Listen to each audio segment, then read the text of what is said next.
All right, welcome everyone to the Training Officers Consortium Intentional Virtual Learning Series. This is part 2 of a 3-part series.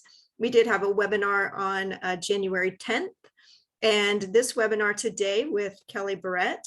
And then we have a third section, our third event that will be in February, which I'll talk about in just a moment.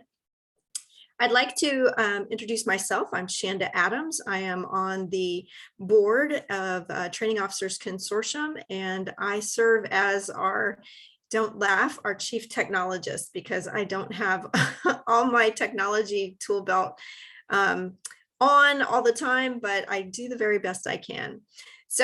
But today I get to be I get to introduce this wonderful intentional virtual learning series where we are working on how to bring learning from in person online more effectively and efficiently. So first, I'd like to tell you a little bit more about Training Officers Consortium. Our mission is to provide premier professional development programs to strengthen networking forums for the federal government learning community, thereby providing a highly effective workforce. Now, Training Officers Consortium was established in 1938 by just a handful of training officers who used to come together to talk off-site and just discuss their needs. And they saw an opportunity to break down silos within organizations and bring those educational elements together and share. So that's where our mission comes from, is the opportunity to really bring others together to discuss the training elements and training needs for federal service workers. Our mission is to build the community. So that is what we're built on. Our registrants span multiple federal agencies. We also have professional industries and academic institutions that come together to share their ideas, recognize best practices. We do have an awards program, and our awards program application is open now until February 15th. And we learn from each other. So that is part of what today is about, is learning from each other. A few upcoming events. Our premier event is our annual institute. We hold this once a year. This year it will be in Ocean City, Maryland. Let me go back, sorry. It'll be in Ocean City, Maryland. And our annual institute is a registration fee of $1,225, but that gives you 3 days of concurrent sessions, guest speakers, general sessions, and keynotes. We also always have a couple of special events. And this includes your lodging and meals. So huge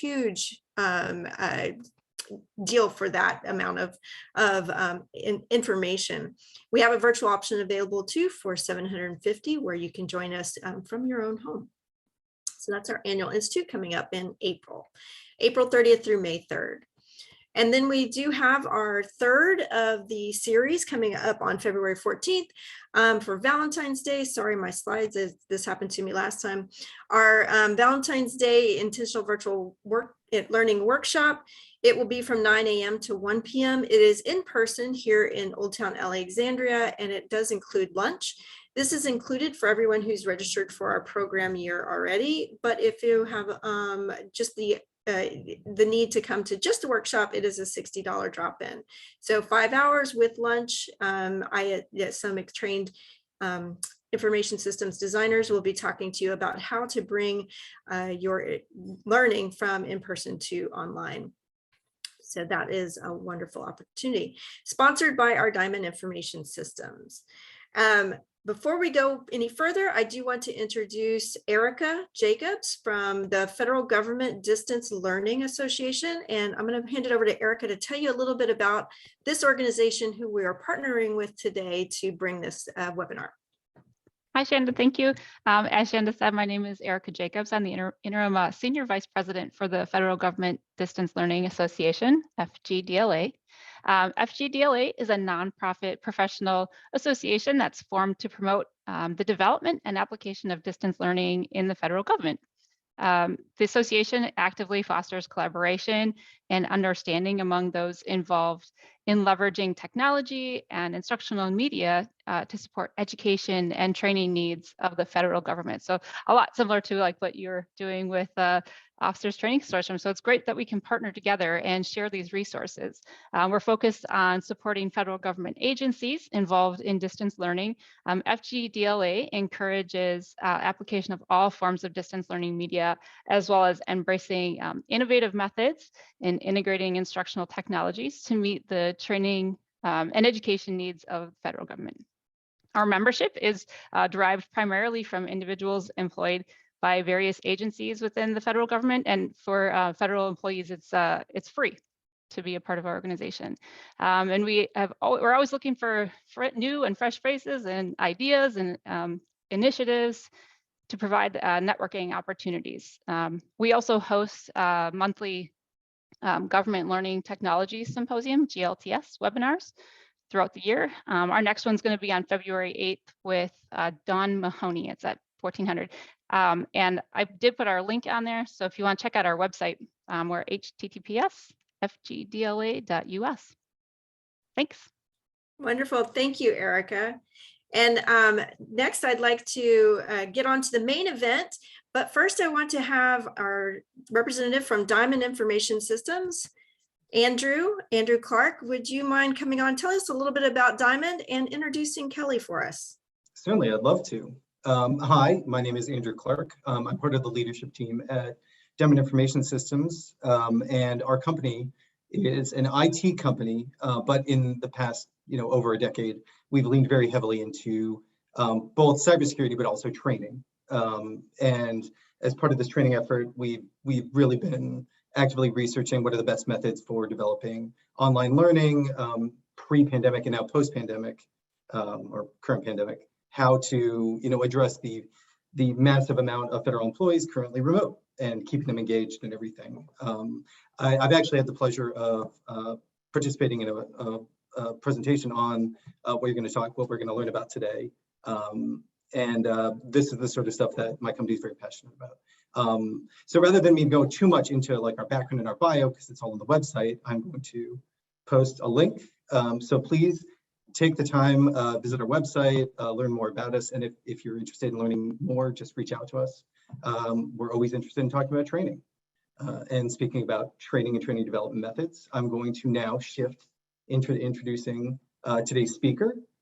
So Kelly Barrett, who I had the pleasure of talking to for a bit before this session, has over 23 years experience working at IRS, 15 years of experience with training, focusing on e-learning and microlearning. And he has a very impressive list of credentials, which include a bachelor's degree in electronic media, master's in information systems, so a man close to my heart. Kelly is a certified online training professional and knowledge manager. I can also say that he knows his stuff, particularly we were talking about how to actually do quality audio recording right before the session. So 9 years ago, Kelly began his microlearning program called SHOTS, Self-Help Online Tutorials. He's grown this program into an enterprise-wide initiative with over 750 videos created to help over 84,000 IRS employees, which I can tell you is a massive undertaking.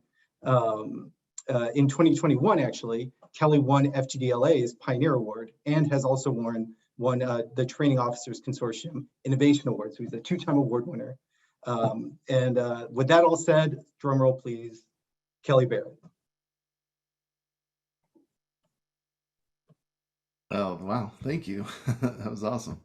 I appreciate the invite and the opportunity to be here. Some of you probably have heard this before, if you were on past webinars I've done with FGDLA, but I'm grateful for the opportunity to do this with the Training Officers Consortium and being the multi-award winner. They asked me to present, and it's my honor to do so. All right, so I'm actually going to stop my webcam because honestly, nobody wants to look at me. And I'm going to go and share my presentation. And I do want to share my sound. Uh-oh.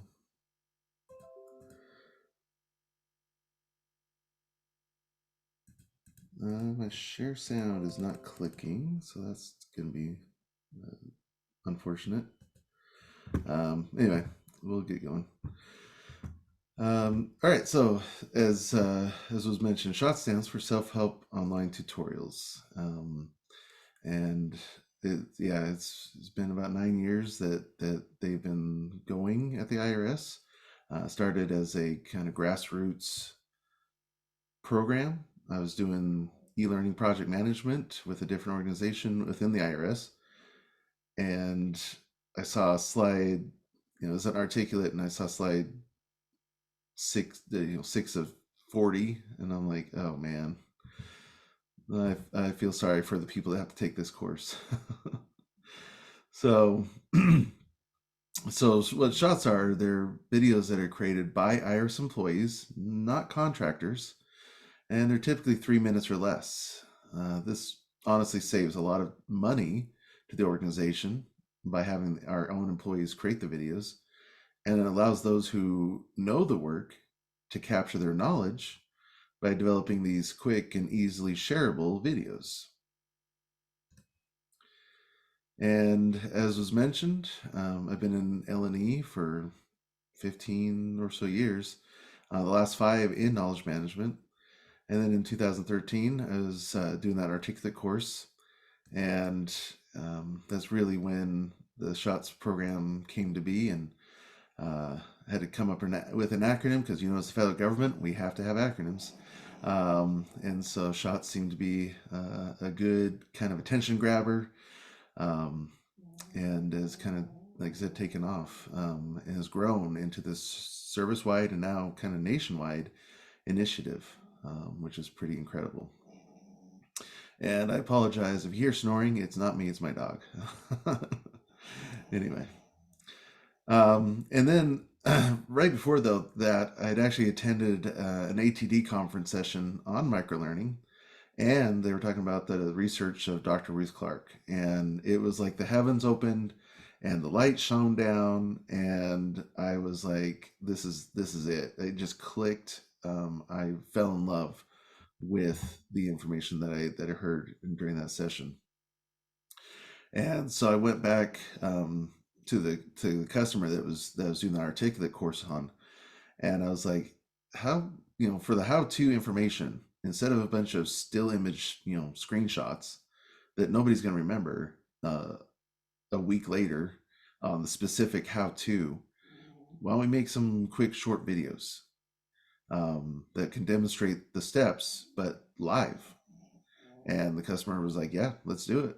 They were all for it. And that again kind of bore the innovation of, let's make quick short videos to help our employees, and not only during the course, but even more importantly, after the course is over. 3 months later, 6 months later, when you need to do it again, and there's no way you can remember what you had remembered or what you'd seen in that course, but now you can get that immediate refresh. So that was awesome.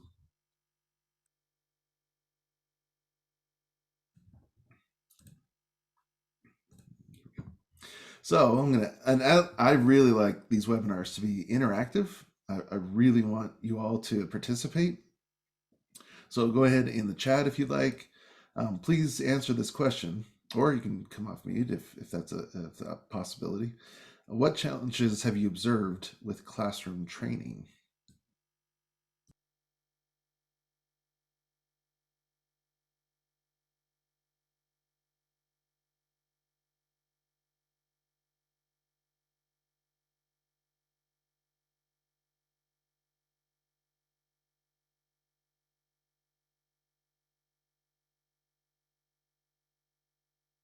Okay.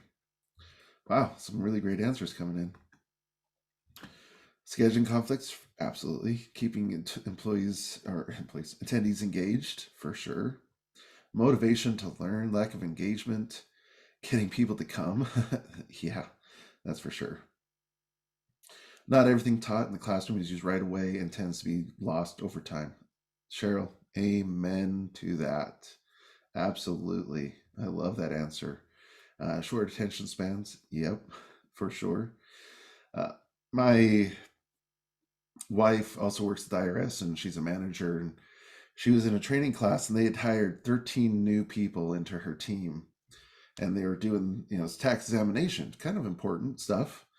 And they said they were doing this training class, and everybody was on their phones, and they were like not paying attention to the instructor. And they're like, you guys, why, you got to pay attention. This is important stuff. And the response was, well, we'll just figure it out when we get on the floor. And it seems, I don't know if you've seen this in your own organizations, but the newer generation or post-pandemic, I don't know how you want to say it, but the mindset has shifted to, like, maybe it's the newer generation, I don't know, but it's changed, and people don't have the patience. They don't have, like you said, the attention spans of sitting through classroom training. Like, it's bizarre, but it's a very real thing. And I'm sure, TikTok generation, right? I'm sure none of us have ever felt like this gentleman during a training class. And I'm sure that all instructors are highly engaging and fully trained to be effective instructors. I'm sure of it. But if it's off chance that they're not, then that can definitely lead to some difficulties in learning. We'll just say that. How many of you have cringed when you launched an e-learning course and it said slide 1 of 62? Like, maybe died a little bit inside. You're just like, this is going to be a long course. Or even worse, I've seen courses where it was 40 something slides and 4 lessons, and each lesson was 40 something slides in one course. Whether it's Articulate, Captivate, I don't care. It's a lot of information. And oftentimes, all text, no graphics. I've seen that too. And it is literally information overload. It's TMI. It is too much information. And yet we keep doing it.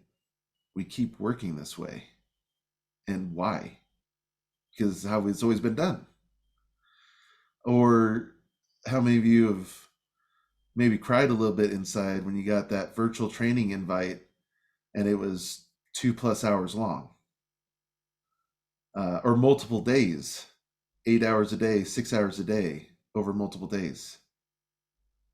I don't know about you, but when I see those types of invites, my enthusiasm for that course slightly diminishes, just a little bit. Even if I'm interested in the topic, I just know that's gonna be a long day. And yes, they can build in breaks. They can build in activities to try to keep your engagement. But honestly, they say that after 20 minutes, your attention span is like just about gone in 20 minutes. If over an hour, it's non-existent. So, and yet, again, we keep doing it. We keep throwing all this information at our people. I call it like drinking from the fire hose. And I really love to cook. I love to smoke meats. I should probably emphasize that. Smoke meats. In fact, I just smoked 5 briskets over the weekend. Which are not amazing, if I do say so myself. And so I love to cook. And I really compare our brains to colanders, right? The more you put into a colander, the more that falls out. And that is very much true with us and how we learn. And actually, in one of these presentations, I had somebody tell me that he had to attend a 2-week in-class training course on, I forget what it was, the topic, but he said that after the 4th day, he went up to the instructor and said that if they threw any more information at him, he'd have to forget his wife's name to try to remember it all.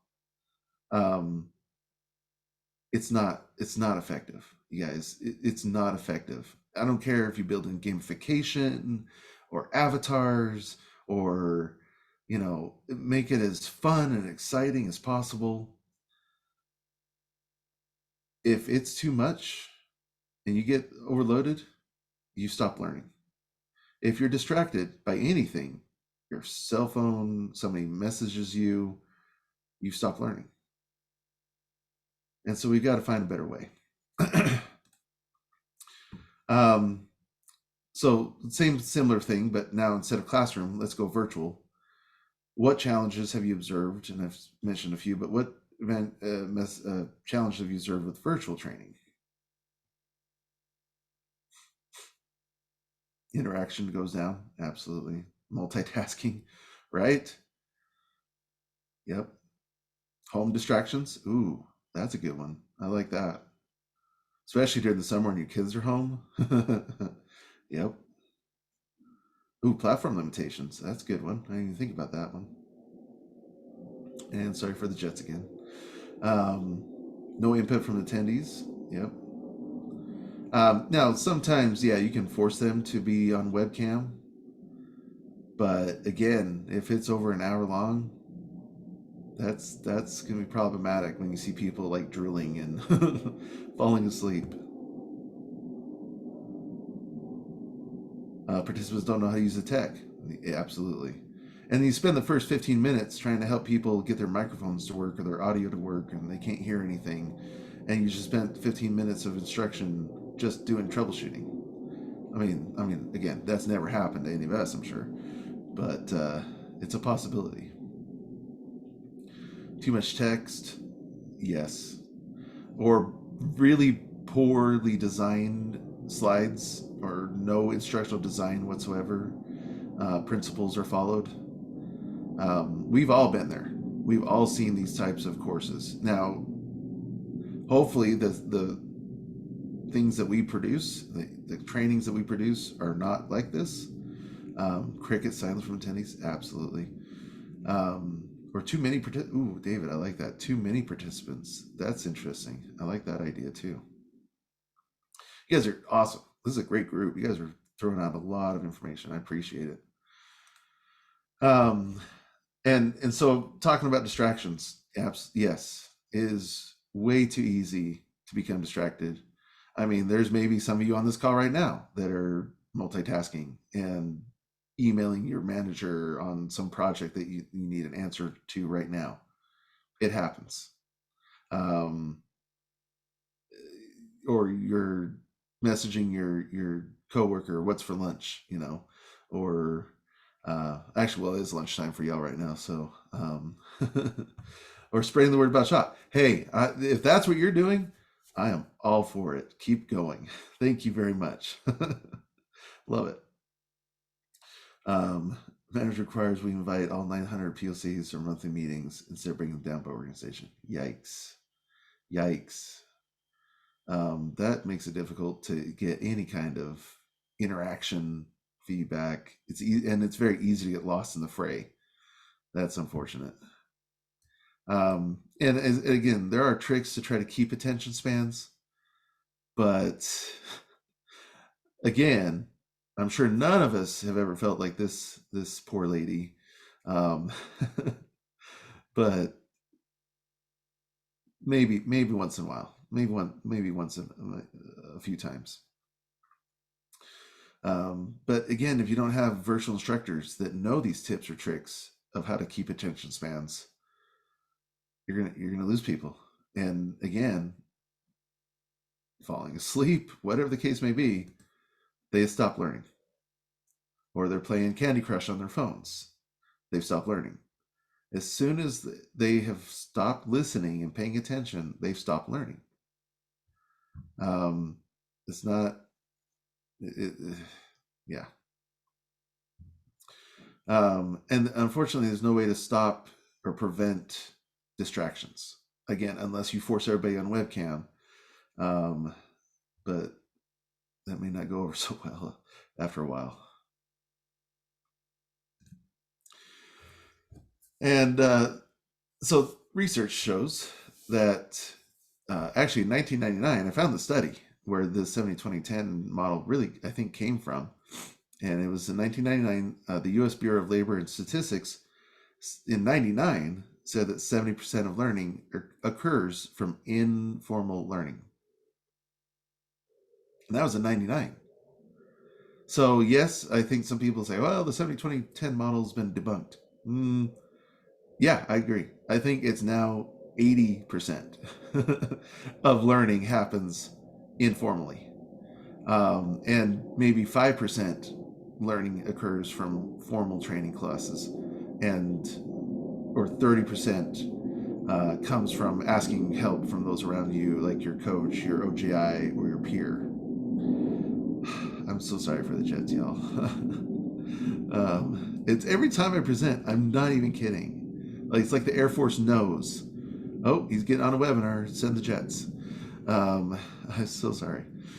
But yeah. So but I really believe in this model. Whatever the numbers are, I do believe that the majority of learning really does come from informal learning. I really do believe that. And then additional research says that and the other part of going to a formal training is if you don't apply it right away, and I think somebody mentioned that earlier, if you don't apply it immediately, within 30 days, you will lose 80 to 90% of that 10% of learning that comes from formal training. And so how many of you can raise your hand, you can say yes, whatever in the chat. How many of you have ever been told you must attend this training and you ask why? And the answer is because it's the only time it's offered. Have any of you been voluntold to attend a training?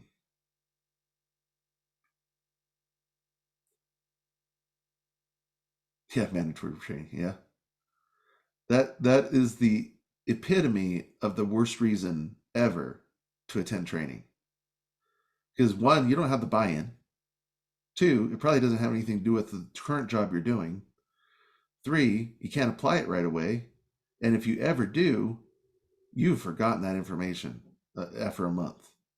And while you may have that course in your LMS history with that magic green check mark that you took it doesn't mean anything if you have not been able to apply it right away.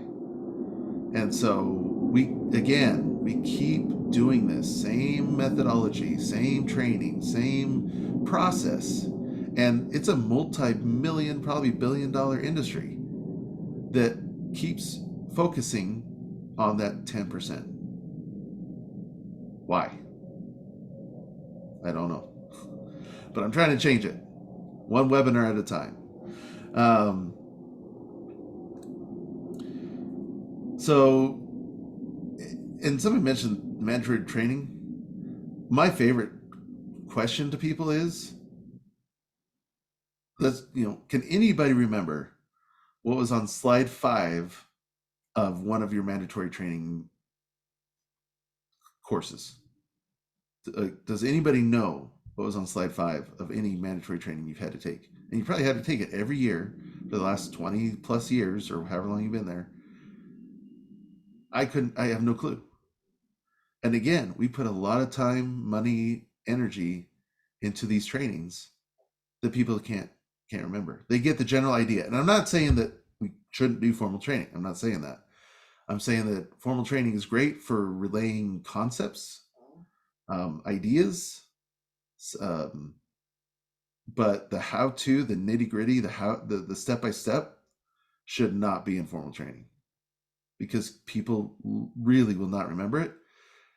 And just curiosity, how many of you have ever gone to your LMS system when you wanted to learn something new Or how many of you gone to your LMS system after you've taken a training and relaunched that training course to learn? Or instead, do you go to the person next to you and say, hey, I forgot how to do this. Show me how, give me help. And Dr. Ruth Clark, she actually came to Dev Camp, which is in Salt Lake every June. I highly recommend everybody attend Dev Camp. It's awesome. And it's for training professionals. It's a smaller group, but it's University of Utah. It's beautiful in the mountains in June. It's a great session. And she was the keynote speaker a couple of years back when I was presenting on this topic. And she literally was talking about how level 3s were not really getting to the meat of how people learn. That level 3 questions were surface questions and not really getting deep down. And so they did additional research and found that people were really learning at their desk by asking questions from those around them for help. Very rarely did they ever go back to training materials and reference them. It was almost always asking others for help. Just a little tidbit there.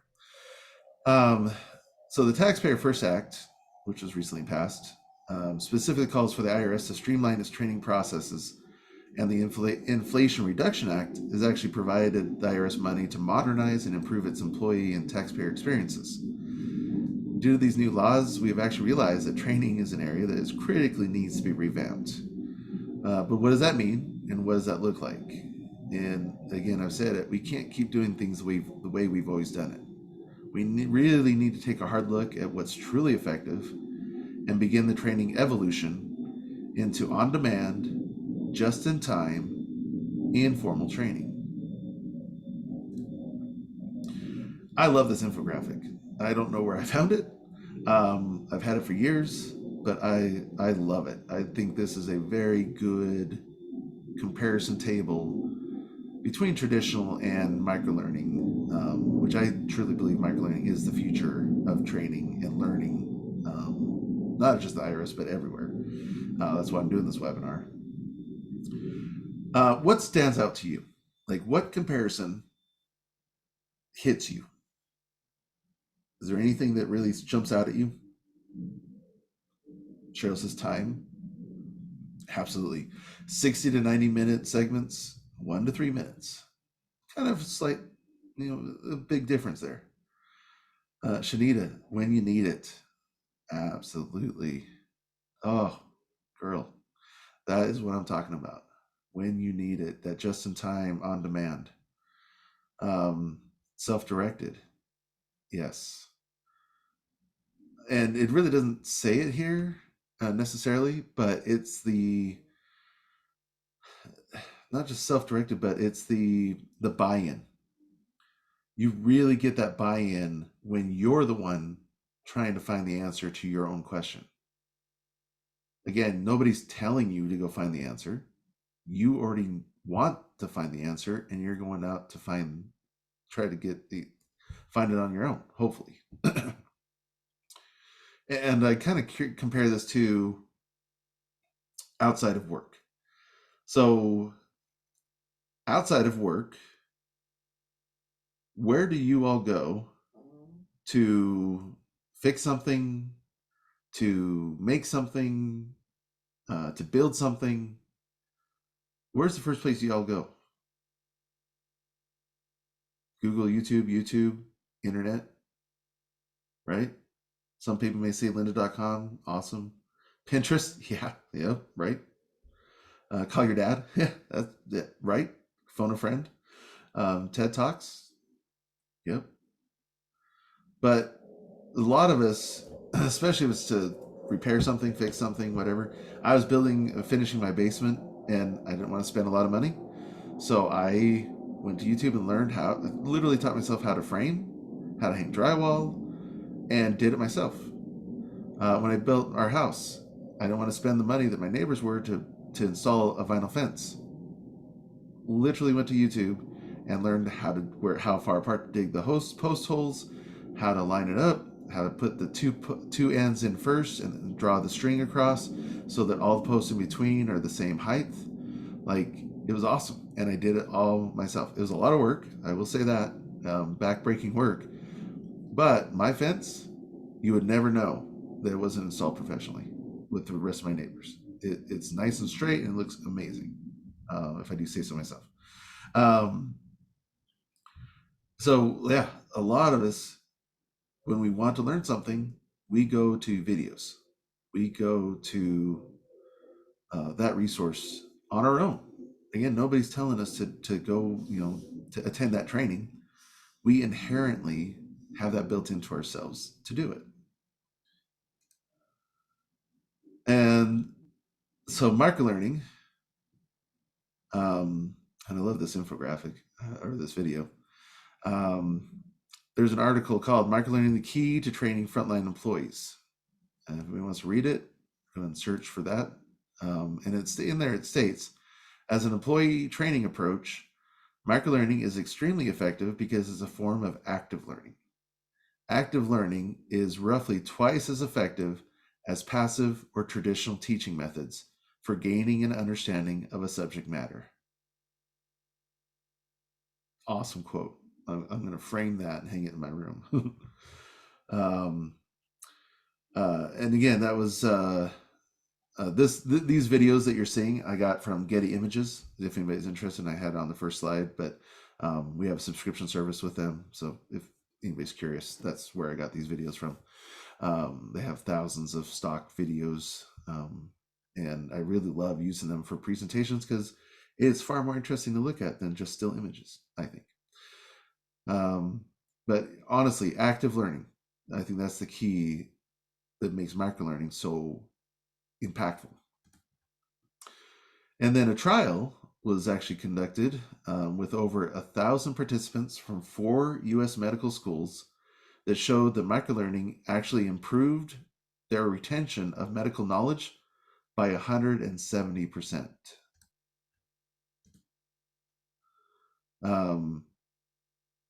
It's a very powerful tool. And some people may say, oh, we can't do microlearning because what we do is way more, complex and too technical and too difficult. And to that I say, hogwash.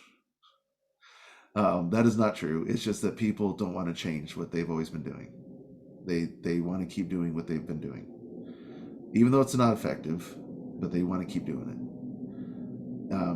If you do it properly, break it down, what you do, your processes, your actions, your steps, to one action per video, and make a library of videos that your employees can search and research and find, like almost like an internal YouTube type situation, I guarantee you your employees will use those videos, find them, and appreciate them. I guarantee it. So let me ask those that are on this call, have any of your organizations implemented microlearning yet?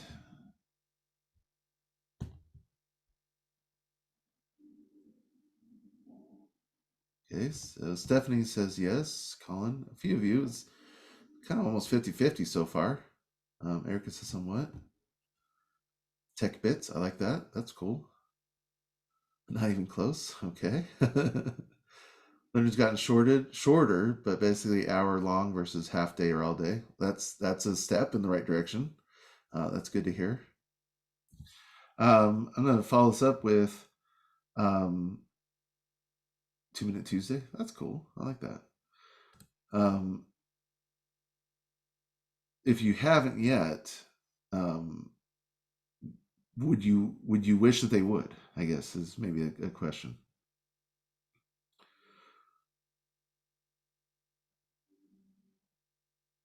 Yeah, how long should microlearning be? That's a great question.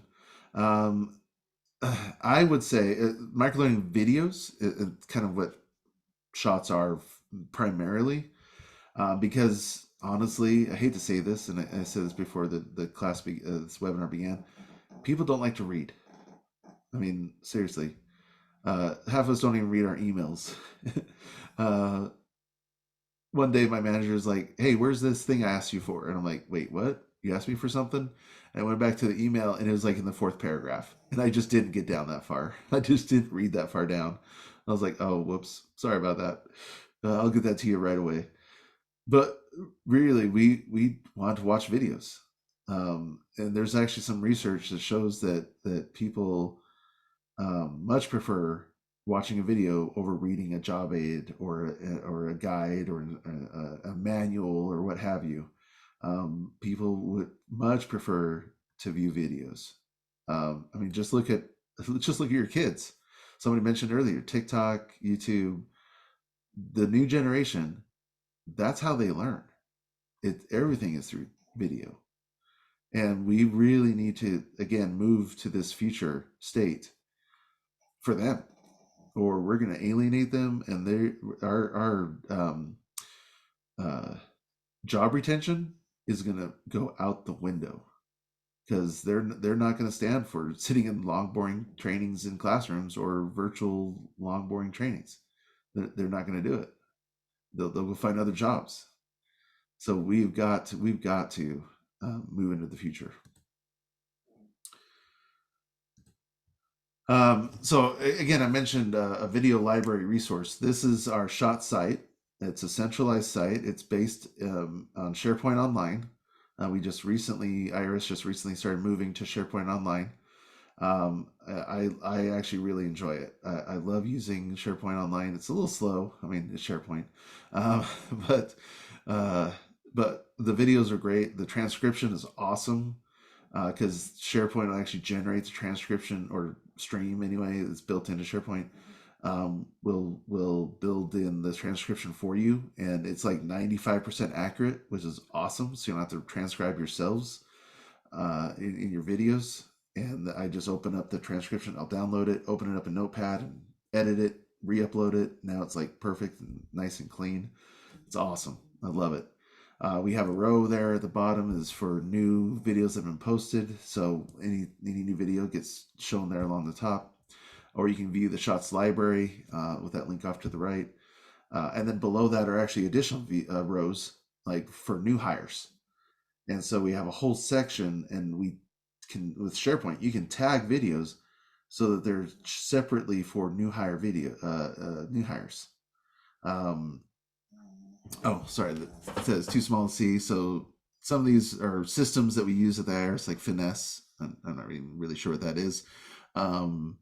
Or how to provide feedback. Apex is our appeals knowledge management site. And so that's what those topics and videos are on. And you can see one's 1:50, one's 3 minutes, one's 2 minutes, 16, one's 3 minutes, 14 seconds. So like I said, we really try to keep our videos to that 3 minutes roughly, or less time frame. Because anything much longer than that, again, you're going to lose people's attention and it'll be difficult to watch. You're welcome. I appreciate that feedback on keeping up with the chat. So the microlearning, again, the microlearning is the videos for us. That's the primary focus of our microlearning is the videos. So that's, again, this is where the site is. The SHOT site is on SharePoint. You can use it as a repository, link to it. That's the beauty and benefit of the SHOTS videos too, is that you can copy the link of any video on our site, any video whatsoever, and embed it into a formal training course. You can send it out as a preview to a team meeting. You can use it in so many variety of ways. Unfortunately, none of you can get to our link because it's inside the IRS firewall.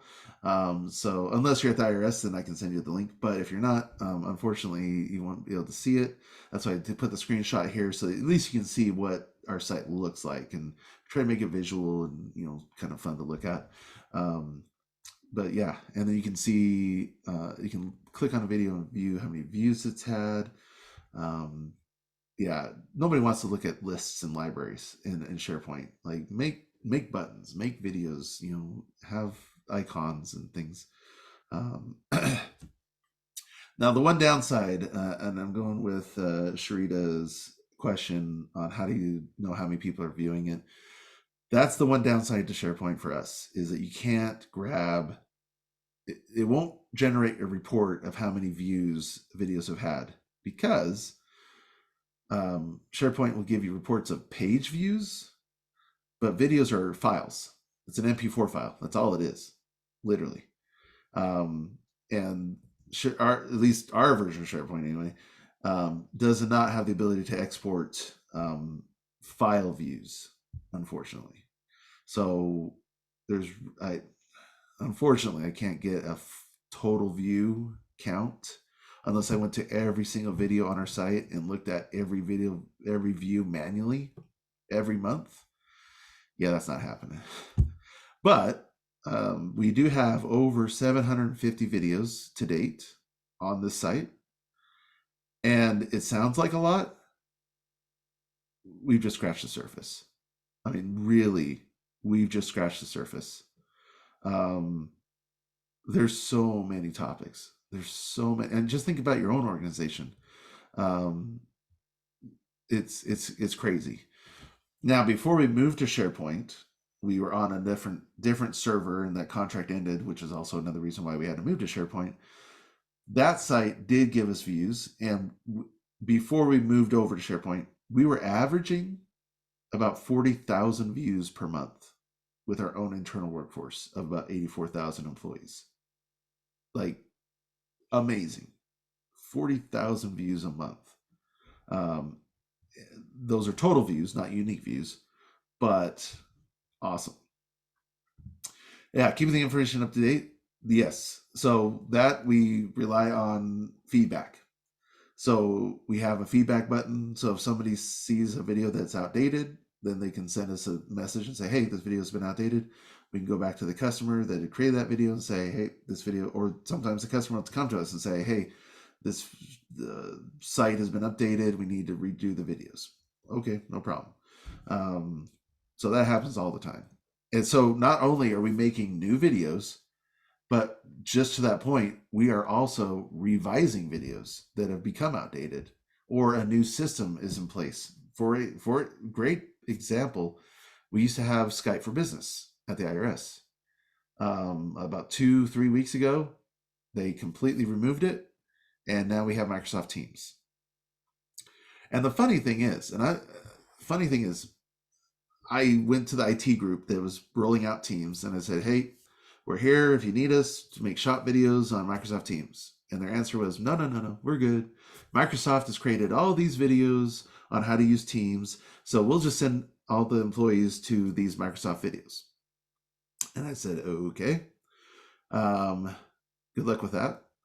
And I kid you not, about a week, maybe 2 weeks after they rolled out Microsoft Teams to all 84,000 employees, that IT group came to me and said, hey, yeah, there's a lot of confusion because your version of Teams in the IRS does not match the videos that Microsoft did, because the videos Microsoft did was on everything you could possibly do in Teams. But inside the IRS, guess what? Half the stuff was disabled, not allowed. You can't even make a team when it was first launched. It was a mess. It was a mess. And they're like, can you make us some shots videos on how to use your version of Teams within the IRS? And I was like, I knew it. I knew you'd be back. And I was right. And so, yeah, we've created a number of shots videos on Teams of how to use it within the IRS. And that is why we don't use vendors to create videos. This is why we create videos internally, because we know how to use our products. It's awesome. So somebody asks, what kind of topics do you have videos on? And we actually do 2 types of shots videos. We have how-to demonstration-based videos. And I saw somebody ask, are they screenshots? No, they're not, actually. They're live videos showing you using the application. We actually record ourselves live in the application using it, just like YouTube. And I'll show you how we do that here in a second. But we do select Teams, entering your time in Setter or whatever the case may be. Retirement videos, how to check your retirement eligibility, all those, plus many, many more topics. Again, these are how-to videos. How to use Concur Gov for travel, all of those types of things. How to use My EPP to check your direct deposit, how to set up financial allotments, how to log in, all that stuff. We have videos. Again, really great for new employees to the IRS. And so, yeah, the SMEs do create the videos, absolutely. And we make sure that they are the owners of that system. That's critical, is that it's not just some business units like, hey, we use Concur Gov and we want to make videos on how to travel. Well, that's nice, but you have to get with the Concur Gov office and the owners of that system and make sure that they are bought in and reviewing your content so that there's not erroneous information going out. That's critical for us. And then the other type that we create are presentation-based videos. And these are more information sharing. They're more soft skills like equity, diversity, and inclusion. And we've got over 10, maybe 11, maybe 13 videos on just on equity, diversity, and inclusion, like the IRS's anti-harassment policy. Or we actually made a video on how to interact with sign language interpreters, like just cool stuff. Not TED Talk. We don't do on-camera stuff because personally, this is just me. I hate talking heads. I hate it. It's distracting. And as soon as you distract from learning, they stop learning. And so, you know, talking heads, somebody can be like, oh, her hair is ugly. Or, you know, it just causes so much possibilities for distraction. So we don't do it. Everything is PowerPoint based. When we do information sharing videos are PowerPoint based, and we narrate the slides. But like this presentation, and just recently I kind of made the change that instead of using still images in our PowerPoints, we use those stock videos. I call it Shots 2.0 for our presentation based videos. Because if you're watching a video, you should have some video inside it, right? Instead of a bunch of still images, which is not interesting or fun to look at. And then, like I said, leadership, change management. We actually made a video, and when I talk about breaking down one topic per video, an ideal example is our servant leader videos. I don't know if any of you are familiar with what a servant leader is or the servant leader concept, but there's basically 10 characteristics of a good servant leader. And so we were asked by that group, leadership group, to create a video on that topic. And if we would have tried to put all 10 characteristics into one video, that would have been like easily like a 60-minute video. Or half an hour video rather. So what we did is we did a brief overview of the entire what servant leadership is, just high level, and then we took each characteristic and broke it into its own video. So how to be more empathetic, that's its own video on empathy. How to become a better listener, that's its own video on how to be a better listener as a manager. And that way, if you are really good at listening, but maybe you don't have very good empathy, you can watch that one video on empathy and get some ideas. That's what we mean by breaking it down into micro-learning chunks of information. So, I don't know if I'm going to share my sound. This is going to be unfortunate if I can't.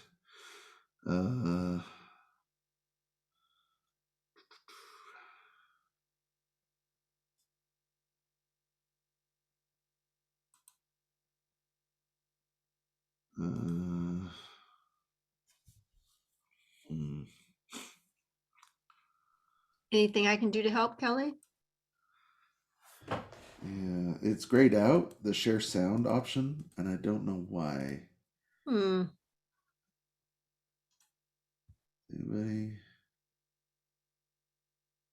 we go. Come on, Zoom, help me. Do I have host role? I mean, I don't know if that's it. Let me see if I can make you a host real quick and then if that will work for you. Okay.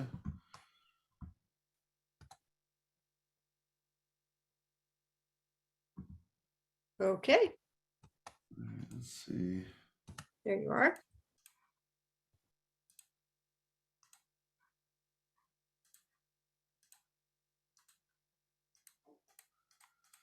No, it's still grayed out. That's weird. All right, My well, apologies. I will play this video. Unfortunately, you probably won't be able to hear it. Yeah, I'll stop sharing and try to reshare. Let me do that real quick. Nope, it's still grayed out. All right, I will provide the link after this. It is online. If you do a search for on Google, you can just do a search for IRS documentation upload tool video. You will see this video there. But this is just darn unfortunate. I apologize, everybody. But I'll go and play the video anyway. And normally you would hear music playing right now. Some nice little upbeat music. And so this is a demonstration-based shot video. This one is available to taxpayers to teach them how to use this documentation upload tool. And so we have Dropboxes. You can see my mouse clicking on the OK button, and then I click on the next OK button. And then it talks about that you'll get a unique code. This is all narrated by me. You'll get a unique code from a tax assister. You put that in, click next. Then you enter in your name, first name, last name, and then your social security number or TIN or EIN if you're a business. Or if you need to enter both, you'll have that option as well in this screen. There we go. And then once you've entered in that information, you click the next button. And then it'll come to the documentation upload tool page. And then you click on that button. And then go to the file that you want to upload, either an image or PDF. And then we highlight on the screen some of the size limitations or how many documents you can upload. So 40 files, 15 megabytes, max size per file. And then once it's done, you can preview it or remove it if you made a mistake, but you can only preview if it's an image, not a PDF, obviously. And you'll see the green check marks that the file's been uploaded correctly. And then go and hit the submit button to send it to the tax assister that you're working with. And they thank you, and then you can either exit this tool or start over if needed. And that's the end of the video. Let me say thanks for watching. Music playing at the end. Super short, to the point. It literally shows you what the title of the video is about, is how to use the documentation upload tool. Step by step. You can pause the video, do it live in the actual application, keep playing it, pause it again, do it live in the application, and now guess what? You're learning by doing.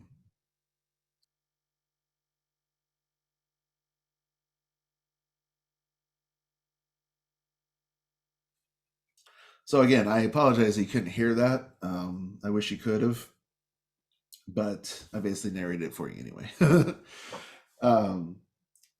But this is the epitome of a shots video, of a demonstration-based shots video. That is step by step. We draw boxes, annotate, we animate those annotations. So you saw the boxes sliding. Instead of having a box appear, disappear, appear, disappear, appear, disappear, which is terrible, we use our software to move those annotations. And it helps draw your eye to the location. And again, our videos are transcribed in SharePoint. So they're 508 compliant, because I know some of you are from federal agencies and you're fully aware of 508 needs. And that's another benefit of the SHOTS videos, is that they are 508 compliant by using SharePoint and transcribing them. We also, in our transcription, try to focus on where on the screen the action is happening, and we try to say that in our narration. Because somebody's visually impaired and you say click the OK button, well, that means nothing to them. Like, they don't even know where that button's at. So we try to say click this button in the top left corner, or click this link in the top right corner, that type of thing. Or we always try to describe the field that they have to enter information into, that sort of thing, for those that are visually impaired. And I actually teach. So what I've done is I created a SHOTS core group, which is me and 3 others on my team. And some maybe on the call today, Thela, Willa, and Sana. We then will teach other business units so that we're not the one-stop shop bottleneck for SHOTS videos at the IRS. What we do is we train other business units, because the IRS is huge. So like small business self-employed, or appeals, or TEGE, tax exempt government entity, or LB&I, large business and international. And we teach these other business units how to create SHOTS videos. They have to take our training so that there's a consistency in the look and feel, quality of the SHOTS videos, so that if the SHOTS video is called a SHOTS video, it looks like one and sounds, has that quality, because we don't want people just going off crazy making videos and calling them SHOTS. That's not cool.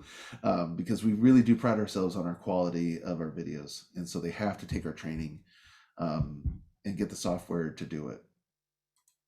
So let me lead me into, what software is that? Good question.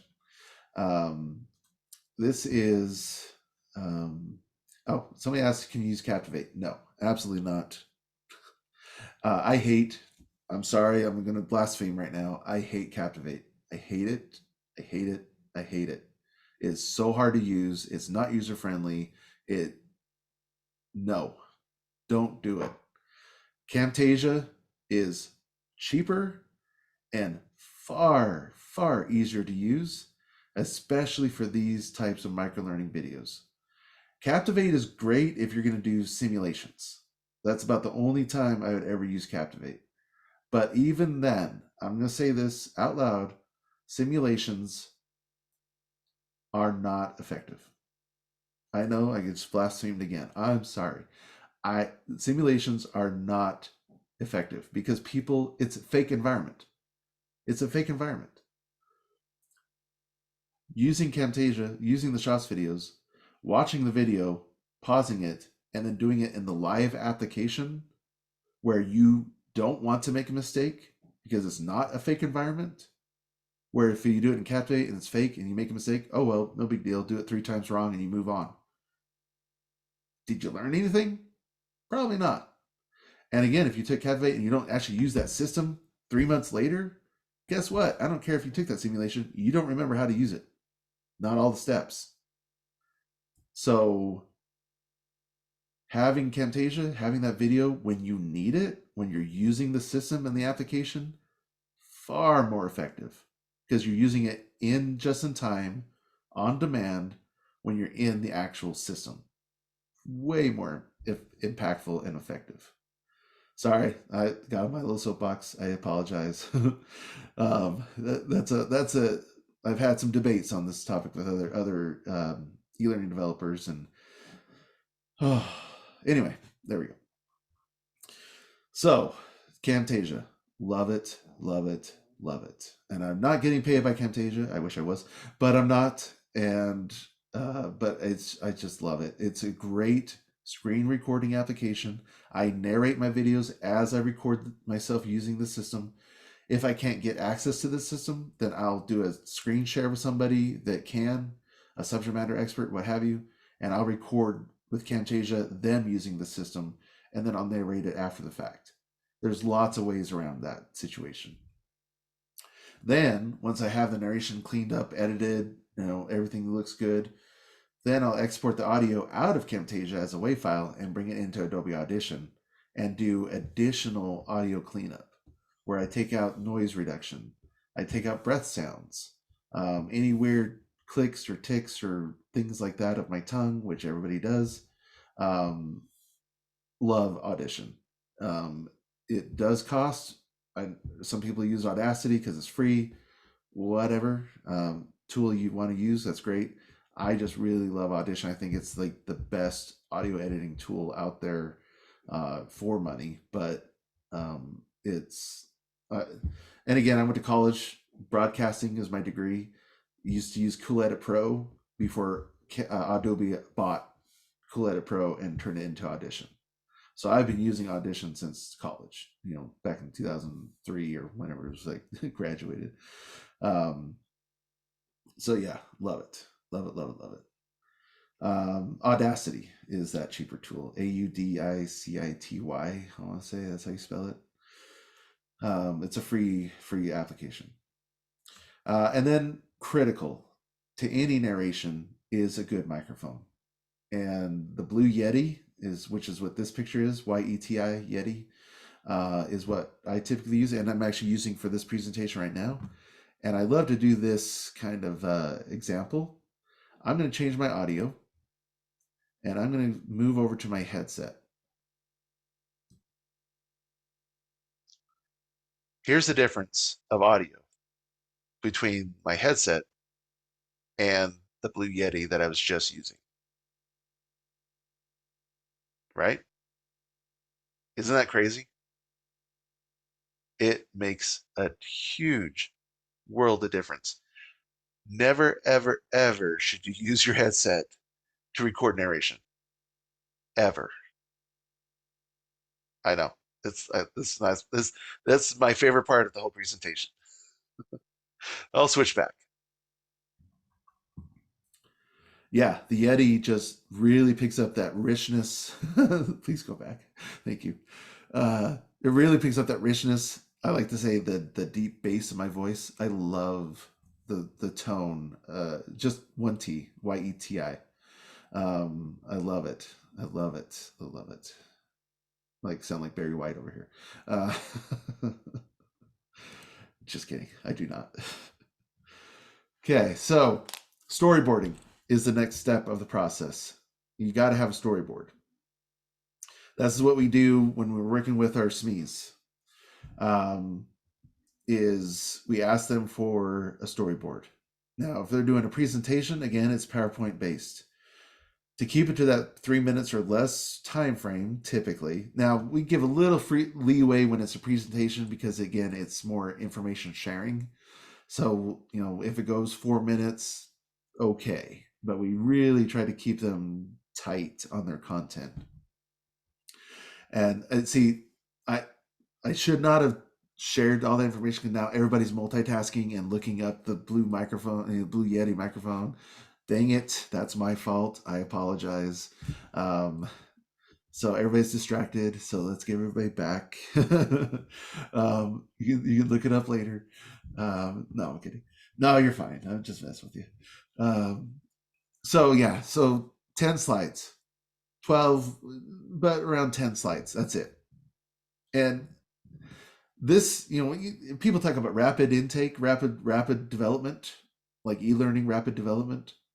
Microlearning is literally the epitome of rapid development. Like seriously, the best. Because it's 10 slides. That's it. Have any of you ever developed an e-learning course that is 10 slides long? I really, really doubt it. Okay. Well, all right. Just kidding. Somebody has. Good job. But that's what you want. That's that microlearning process. Exactly. Go, Anna. Good job. Okay. See, former teacher. There you go. So I'm preaching to the choir right here. 2 sentences of narration max per slide. That's it. I'll tell you what, this is probably the biggest heartburn that I get from my SMEs because they're so used to doing full-blown courses where they put everything and the kitchen sink into that training course which is half the problem right there.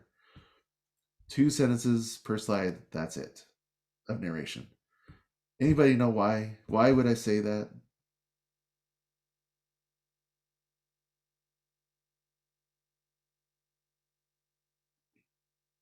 You can put it in chat.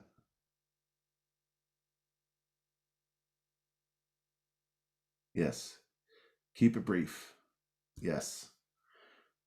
So it's really, so yeah, get to the point. It's so your slides don't stick. Literally. So you don't bore people. Because again, these shots, microlearning videos are just that, videos.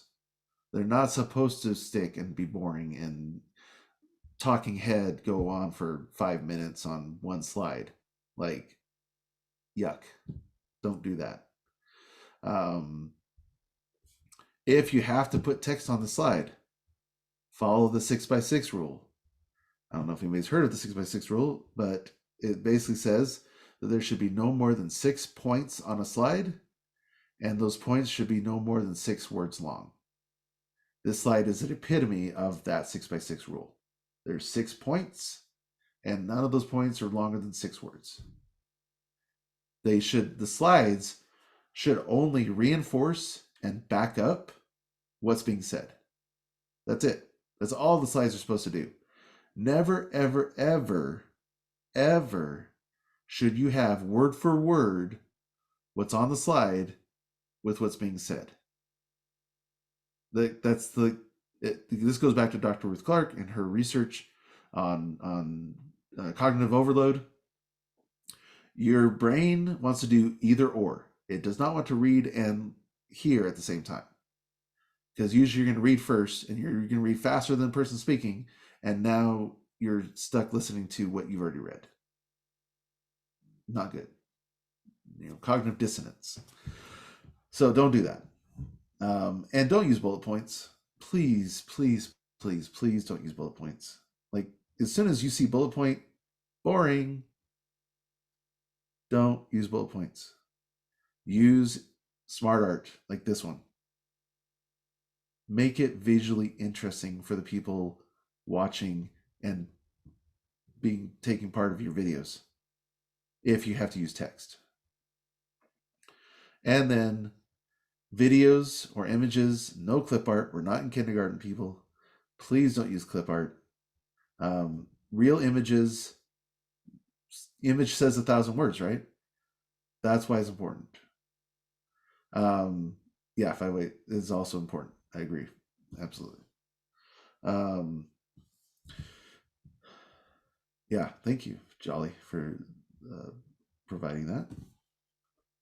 And then keep the content to the need to know and leave out the nice to know. Leave out the fluff. That'll help keep that content down to the 2 sentences per slide. That was presentation based. For demonstration based, the how-to videos, a little bit different. Still storyboard, still in PowerPoint, but instead, for the subject matter expert, they're just going to provide screenshots of the steps that needs to be recorded by the person doing the video, the developer. The PowerPoint and the screenshots will never, ever be used in the shots video. It's just simply a guide for the developer to follow when making the video. But it allows the developer to know what steps to follow. So what we want is a screenshot and 1 slide of screenshot. As long as the action's still on that screen, then that's it. That 1 shot for the slide, and then put on top of it text boxes with numbered steps and some arrows pointing to where those actions are going to happen on that screenshot. And then no script. I know it sounds crazy, but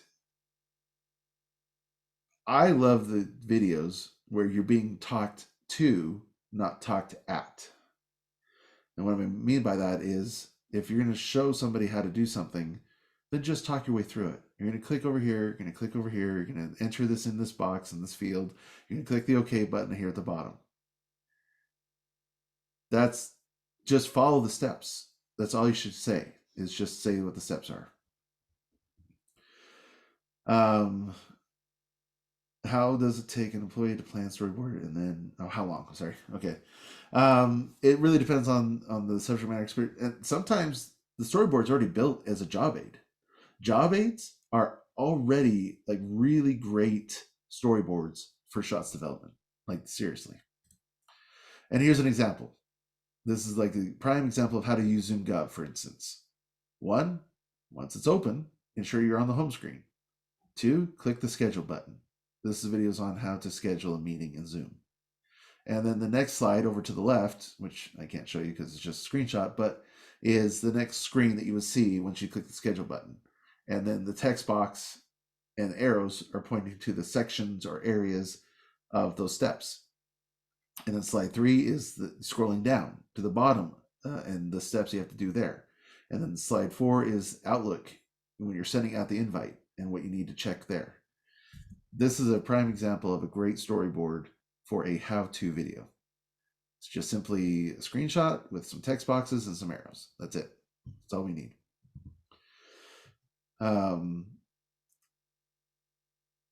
So far, yeah, I'll skip that. Okay. So, and so in Camtasia, so again, you don't use the PowerPoint for those demonstration videos. Everything is done in Camtasia. All the arrows, drawing, everything is done in Camtasia. So at this point, I actually want to stop talking because you've heard from me long enough. And I'm going to offer up a few other people on the call to kind of almost like a testimonial, because you can hear it from me until I'm blue in the face. And I've done this presentation a number of times. I tried to change it up so it's a little more interesting and you know, maybe the same kind of content, but the presentation is different. So hopefully y'all enjoyed it. And but I'm going to hopefully I can unmute Mike. Hey, Mike. And there we go. So Mike Sarich is somebody that has kind of been on one of my webinars and took what I've done to heart. So I want to give the opportunity for him to kind of speak about what he's done and how it's benefited, Shots has benefited, or microlearning videos has benefited him. Go ahead, Mike. Sure. Hey, thanks, Kelly. Appreciate that.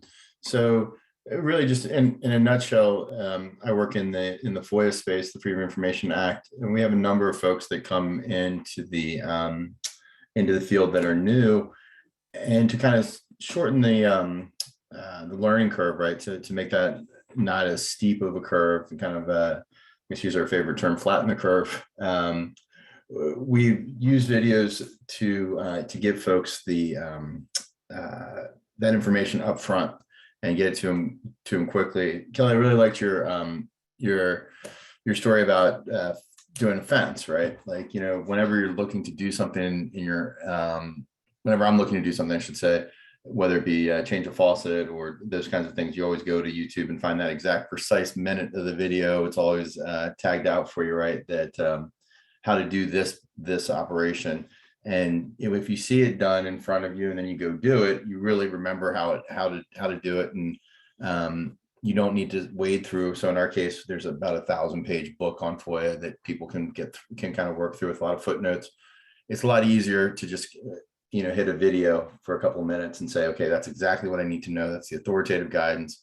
I can do it, and I can execute on this mission because I have this type of authoritative information that I can go with. So really grateful to Kelly for his leadership in this field to kind of show us, in other fields, not just in the IRS, but in other fields and other federal programs, that we can adapt this technology or adapt this approach and see real benefits. So really appreciate Kelly's work in this field.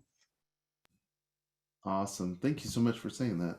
Sure. I appreciate you. And I'm glad that you're able to take and implement that at the VA. That's awesome.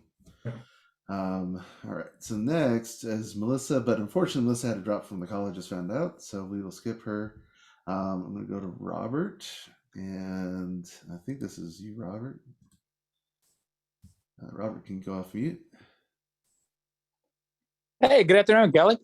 Hey. Yeah, Rob Martin with Appeals, man. Appreciate the opportunity. Great stuff. Big fan. We started using them a year and a half ago. I got involved from the get-go, really knew nothing about it. Kelly and his team helped out tremendously, getting me up to speed on how to use Camtasia, how to use the Adobe for the audio. Still working. I can say it's always going to be a process, getting better at it, trying different things and adding different things. Really excited about the future that we can do in Appeals. We've used them a lot to promote our knowledge management program. A lot of marketing effort really is what we're about, but it's also showing people how we do things, how the site works. Had an issue with SharePoint, did a short video on it, put it out there, and it's been tremendous hits on solving problems with SharePoint. The other one, peer mentoring program, put that out there. It's probably our leading one, got over probably 500 hits. So it's really been doing great, and big proponent. So thank you for your opportunity and appreciate it. Thanks, Kelly. Perfect. Thank you, Robert. Appreciate that. And then last but not least is Steve. And let me get Steve, let me find you. There you are. And there you go. All right. Well, thanks, Kelly. Thanks for having me. As you can see, I'm in the whistleblower office here at the IRS, and we are probably one of the first divisions to really embrace the SHOT program. I know we reached out to Kelly probably when I started in the whistleblower office about 6-7 years ago, and we kind of started taking off from there. We currently have 33 videos out there for folks to review as needed. I think one of the interesting parts of our office and the way it works and why we found this program very useful is because we are really just the management part of the program. We don't actually process the work. So obviously, many of you know the IRS does audits. Any claims that come into the whistleblower office are done by revenue agents out in the field. And some revenue agents see one case 1 year or never see a case. But when they do, they need information on demand. We just don't have the resources in our office to be able to provide that type of training to all the divisions here at the IRS. So this has really filled a lot of the need for that, where we were doing some larger trainings with entire divisions, 70, 100 plus people on a call asking various different questions. So what we've been able to do is break them out into different various program areas. And it's cut down on the amount of individual training that we provide. I would say we only provide maybe one individual specific training a month that isn't a SHOT video because it's very, very unique. But most of the topics that we have cover are done in these SHOT videos, which has been great. We're really excited about it. We continue to develop some over the years as the legislation changes and new guidance comes out. And this is a quick and easy way for us to get that training and updates out. And one thing we do to promote the program, is not just, Kelly doing it. We send out resource emails to those who get assigned whistleblower claims in the IRS. So the minute they are assigned a claim within the month, they get a resource email from our office that indicates these videos exist and that they should watch them. So we're really good about promoting it. I think that's one of the key elements besides just having the training. So we're really excited to be part of the program, and it sounds like a lot of you on the call are really interested, and if not already doing it, this is a great opportunity to cut down on some of the training that you may do in your office. So thanks, Kelly, for having me, and everyone else. Thank you, Steve. That was awesome. Yeah, and you're right. They were one of the first that came to Ogden, which is where I'm at. So if you're ever here, hit me up. But they provided that they had that help, that they were doing these ad hoc trainings constantly, as he said, when somebody's assigned a case, and their staff just had no time to do their actual jobs because they're constantly doing these one-off trainings. And when they heard about shots, they're like, I think your boss literally said, "Answer to our prayers," I think was what I heard. Yeah, absolutely. And it's amazing. Like Steve said, they've literally stopped doing formal trainings, and by providing that shots 30 plus videos that he developed, his office, again, we trained the whistleblower office to create shots videos for themselves, because who better to create the videos than the people doing the work? And so that's what we do, is we want people to help create videos, but also it builds up our library even faster. That's why we're up to 750 plus videos at this point, is because the other offices are adding to our service-wide library. And so it's been amazing to see how they've literally drank the Kool-Aid, so to speak, and are putting the practice into work, and it's working for them by eliminating that formal trainings and providing a curriculum of sorts of shots videos that they've developed on how to work a whistleblower case. And not only does that help them know how to do it, but it helps them reduce errors on the back end. I would hope that it does. Steve, have you noticed that? Yeah, absolutely. I think one of the biggest things for us is we were recognized by both the Treasury Inspector General and the Government Accountability Office for having these videos available, when they came in to do some internal audits. So, it does help cut down on a lot of the errors. We've definitely seen an improvement in quality of work, especially because some of our work is actually processed by another division other than the revenue agents who are working the claims and doing audits. So we have a multifaceted program where a lot of our staff is mostly administrative, and these really help, on-demand training when it's needed, when, they get a case and they've never had a case, or maybe they had a case and forgot how to do something.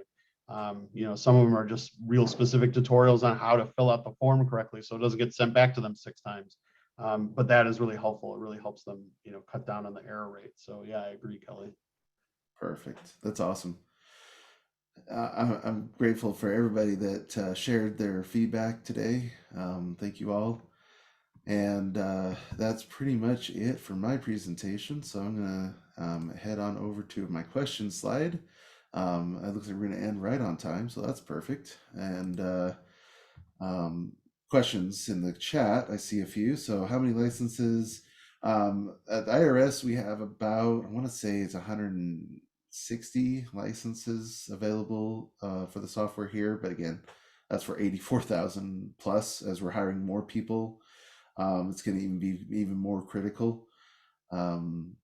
Again, just having those videos for new hires so that they can get acclimated quickly to the IRS and learn how to do their setter, their time input, how to set up their MyUPP profiles, how to use HR Connect for their HR needs, how to use the LMS system for training, or how to use Microsoft Teams or OneDrive, all of that stuff, so that they're not bombarding their manager with those questions or the people around them. And that's honestly, I think one of the biggest benefits too is the time saving. I did try to do a time saving, like, let's say it takes like 15 minutes to ask a question and get an answer back, which is being really generous probably. But that's 15 minutes that both people are waiting for an answer. And then you have to take time to answer their question, and that takes more time, and for both people.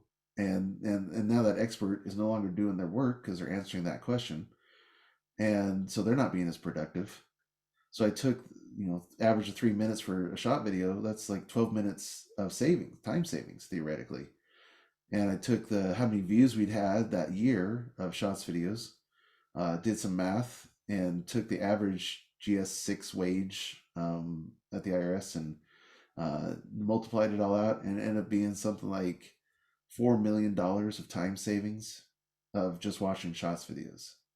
And that was years ago. I mean, like probably 2 or 3 years after I started the program. So if I had done that today, again, at 40,000 views per month, astronomical. The amount of time savings, and as the title of this webinar says, a shot a day can keep the help desk away. Exactly right. Exactly right. People have buy-in when they can find the answer for themselves, because they're going to watch the video because they're the ones that launched the video, because of the title of the video and the description of the video. They want to know how to do it. That's why they launched it. They're not just launching it. Well, they might be just for the fun of it, or they're bored, but it's usually they want to learn how. And so, yeah, it's awesome. And I am happy to do this presentation to other federal agencies. I've talked to some people at NASA. I've talked to people at the DoD, DISA, the VA, obviously, and I'm happy to provide and help out any agency that's interested in doing this where you're at. Just please reach out. I'll put my email in the chat. There we go. And so, yeah, first, what I want to say, thank you all for attending the session. I hope you learned something new. But again, is there any questions? I know we're right at time.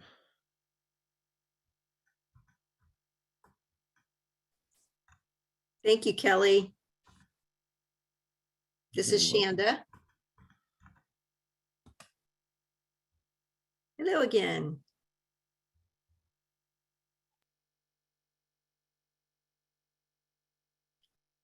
I'm back on screen. If I could share just a moment, Kelly, just to close out here. All righty. So I want to say thank you for Kelly joining us today and giving us this incredible demonstration and information on the SHOTS program. Thank you again, Kelly, for sharing your wisdom with us and for offering to share it to other agencies. Very, very appreciative of that. I do want to say thank you again to Diamond Information Systems for sponsoring our Intentional Virtual Learning series, of which this was the second event in the 3-part series. The third part is our in-person interactive workshop, which is right here in the DC area, Old Town Alexandria. So for those who are local and would like to join us for a half day of a workshop, please feel free to go to the link that I will put in the chat, and you can sign up right there on the link. If you're already a TOC registrant, it is included in your registration. If you're not, it's a $60 one-time drop-in fee, and that's not bad for a 5-hour day. So if you can join us, please do. I also want to say thank you to FGDLA for partnering with us and opening up the information to their organization as well. Thank you again, and please feel free to send us any questions. I'm sure Kelly will have follow-up, and we'll be happy to answer any questions that you have. Register for the annual conference. I'll put that in here as well.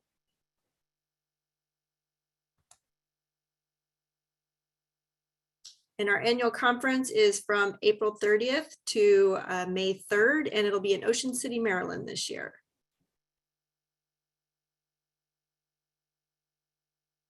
Thank you all. Thank you. Talk to y'all later. Bye.